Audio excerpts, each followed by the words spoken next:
Продолжаем детально изучать обновление нарковойны Лос-Сантоса для GTA Online. Подготовил для вас новую порцию 20 фишек, секретов, багов и особенностей апдейта. Сегодня поговорим о фиксе Тореадора, о новом пуленепробиваемом транспорте, об изменениях в ограблении Кайо Перико и о многом другом. Усаживайтесь поудобнее, всем приятного просмотра.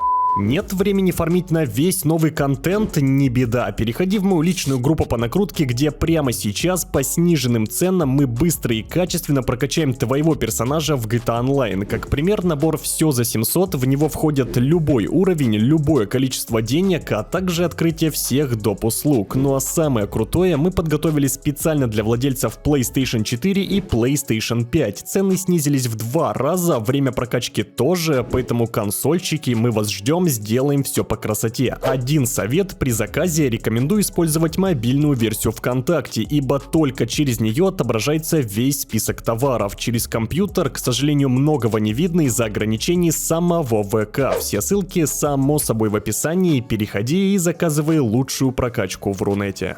Время доставки только что купленного вами транспорта в гараж стало значительно меньше. Если раньше это было около 3 минут, теперь же ровно минута. Спасибо, Rockstar, всегда раздражало это долгое время ожидания. В редакторе гонок наконец-то появился новый тип транспорта RC Бандита, поэтому если вы хотели создать свою гонку для этой радиоуправляемой машинки, welcome, теперь у вас есть такая возможность. Позвонив Даксу и запросив у него работу, может попасться миссия, в ходе которой вы наткнетесь на пасхалку к фильму «Назад в будущее». 2 NPC одеты ровно так же, как Марти Макфлай и Доктор Браун, а также фургон точно такой же, как у ливийских террористов, которые расстреляли Дока на парковке торгового центра. Пасхалка классная, обожаю, когда Rockstar оставляют такие секреты. Теперь, если вы будете продавать тачки из транспортного склада в открытые сессии, за каждую продажу вам будут накидывать бонус. Ровно так же, как это сделали летом с продажей ящиков офиса или сырья мотоклуба. Короче, с одной стороны, Rockstar не против, чтобы вы выполняли миссии по продаже в закрытых сессиях, но с другой, тем, кто делает это в открытых сессиях с рисками все потерять из-за других игроков, они награждают дополнительным бонусом. Помните, перед выходом апдейта ходили слухи, что в игре появится Fast Travel по карте, который будет реализован через такси. Так вот, дело в том, что эта возможность действительно появится в мультиплеере, вы сможете быстро перемещаться по карте, но, к сожалению, чуть позже, ибо сейчас эта функция находится в капельной подаче, и кроме того, работать она будет эксклюзивно на новом поколении консолей PlayStation 5 и Xbox Series. Тореадор теперь нельзя использовать в классических ограблениях, в ограблении Судный день, в сюжетных миссиях казино и в миссиях агента ЦУР. Возможно, еще где-то, но тем не менее суть вы поняли. Теперь не получится со скоростью света, как спидранер, проходить все эти задания, используя Тореадор. К сожалению, Rockstar прикрыли эту возможность. Новый фургон Journey 2 можно прокачать ровно так же, как и в сериале «Во все тяжкие». Все, что для этого нужно сделать, это покрасить транспорт в кремовый цвет и приобрести раскраску под названием «Пора валить». Совсем скоро в мультиплеере появится новый автомобильный бренд Tundra. Первой машиной этой марки станет спорткар Tundra Panther, основанный на Alpine A110. Поэтому да, если в GTA Online в будущем будут добавлять еще какие-либо автомобили марки Alpine, все они будут называться Tundra. Что касается изменений на Кайо Перико, во-первых, охрана теперь может увидеть вас даже сквозь объекты. Не всегда, конечно, но такое случается, и дабы этого избежать, старайтесь не попадаться на конус видения охраны, даже если находитесь за какими-либо объектами, стенами, зданиями и прочим. Во-вторых, теперь охрана не слепая и видит все трупы, которые вы после себя оставили, так что отныне придется грамотно всех убивать, дабы охранники, передвигаясь по своим маршрутам, не наткнулись на какой-нибудь трупешник, иначе сами знаете, сирена, стрельба и весь этот кипиш. Кстати, Джиггернаута теперь я бы тоже советовал вам постоянно убивать, этот парень ходит по всему комплексу Эль Рубио и по-любому рано или поздно найдет какое-нибудь тело. В-третьих, Rockstar изменили тайминги для глича с отключением интернета. Многие ошибочно подумали, что глич пофиксили, но нет, на самом деле Rockstar просто усложнили тайминги. Теперь отключать интернет нужно в момент, когда нам передают деньги и на мгновение появляется оранжевый мигающий экран. Если вы все успеете сделать правильно, то глич получится, деньги поступят вам на счет, но ограбление будет считаться непройденным.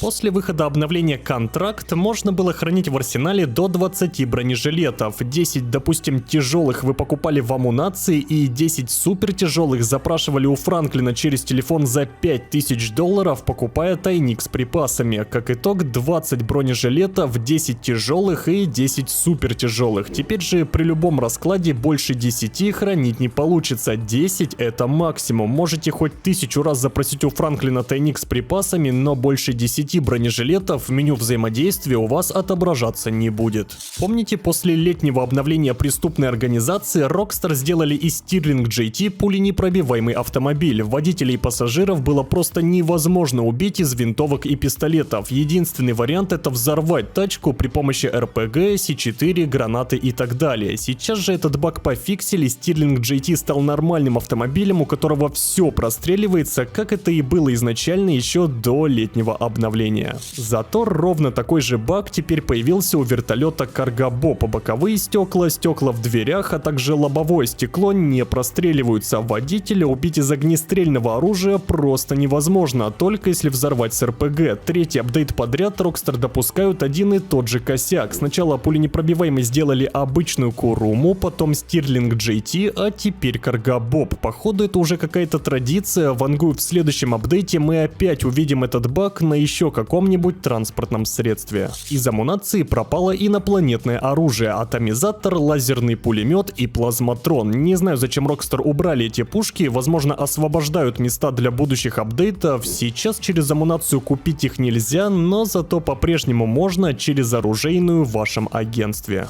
Ну а теперь немного об изменениях, связанных с одеждой. Пиджаки от Couture отныне можно носить с любыми штанами и шортами. Раньше они совмещались лишь с определенными брюками. Сейчас же можете носить пиджаки с чем угодно, нет никаких проблем. Кроме этого, рубашки для тусовок, добавленные в обновлении преступной организации, теперь можно носить расстегнутыми. До этого, опять же, такой возможности не было. Фургон Surfer Custom можно прокачать ровно так же, как и фургон Мистера Правды из GTA San Andreas. Достаточно установить раскраску под названием «Корабль-носитель» и перекрасить транспорт в гоночно-синий цвет. У маслкара Imponte Ruiner ZZ8 чуть-чуть изменили заднюю часть. В особенности речь идет о надписи Imponte. Дело в том, что у кого-то надпись была невидимой, у кого-то какой-то кривой, у кого-то слишком яркой. Сейчас все поправили, и надпись у всех отображается нормально. Ну и завершим сегодняшний выпуск небольшим багом, связанным с новым суперкаром Entity MT. Дело в том, что если в Los Santos Customs убрать у тачки крышу, а потом пострелять по ней, можно увидеть, что крыша никуда не пропала. На самом деле она есть, просто невидимое, стекло разбивается от пули, выглядит все это на 10 из 10, прям в духе Rockstar. На сегодня все, большое спасибо за просмотр. Прошлый видос привел 330 новых подписчиков, это очень много, большое вам за это спасибо. Напоминаю, что у меня цель набрать 280 тысяч сабов до конца этого года, надеюсь, вы мне с этим поможете. Все важные ссылки на мои соцсети вы найдете в описании, но я с вами не прощаюсь, ведь мы в интернете, а это значит совсем скоро увидимся.